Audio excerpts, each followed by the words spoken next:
parang sinasabi, natanong din po kasi sila kung bakit 2022 onwards lang yung reveal nila dun sa listahan po nila. Ang sinasabi po kasi nila, yun lang din yung hiningi nyo po sa Senado tsaka sa Kongreso. Kaya hindi raw nila sinama yung 2016 to 2022 at in-insist po nila na hindi raw selective yung mga pinahalanan nila. Ano masasabi niyo po? Alam mo, nahuli ko na yan nung hearing pa lang eh. Kasi bukod doon sa bukod po doon sa binabanggit nila walang 3-strike rule, para may binabanggit na sila na hindi, ano lang naman eh, 2022 kasi yung pinag-uusapan. Parang nabanggit niyo nung hearing, hindi ko lang nabalikan na. No? Pero parang sinasabi nga nila nga ngayon na kasi nga yung agenda ay 2022 lang. Kaya ang laman daw po ng affidavit nila ay 2022 onwards. No?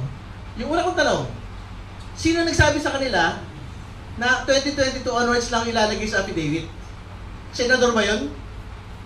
Hindi ba? O yung abogado lang yung nagsabi? Kasi ang totoo naman, kung gagawa ka ng affidavit para sa katotohanan, sabihin mo na lahat, hindi ba? Kasi ang totoo naman, kung totoong merong bigayan, bakit ka nakabatay sa petsa lang? Hindi ba?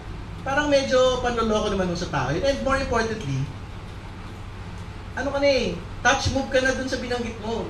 Ang binanggit mo sa Kongreso, sabi mo, kaya ka hindi nagbibigay. Bakit? Dahil 2022 po yung 3-strike rule. Ano yung napatunayan doon? Hindi 2022 yung 3-strike rule, yung Department Order 2015, yung batas 2003. Hindi ba? So hindi mo pwede sabihin ngayon na kaya lang kayo naglagay ng mga pangalan dahil 2022 lang po yung pong sinabi na coverage. And more importantly, sabi nyo, ang ledger, nagsimula lang kayo magbilang noong 2022. Hindi ba? Iba yun eh. Iba yung sinabi mo na yung nasa affidavit mo, may nagsabi sa inyo na 2022 onwards na yung coverage. Di ba? Ibang bagay pa yung sinasabi mo na yung ledger nyo, 2022 lang po nagsimula. Magkaibang mga bagay yun.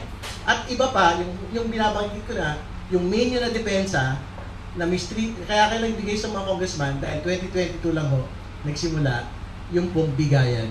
At dahil yung bigayan sa congressman, dahil nga, yung 3-strike rule, doon lang din daw nagsimula o doon lang din daw tumindi. So, tingnan pa ho natin sa mga susunod pong pagdinig, kung magbabago pa ho ito pong kanilang mga pahayag.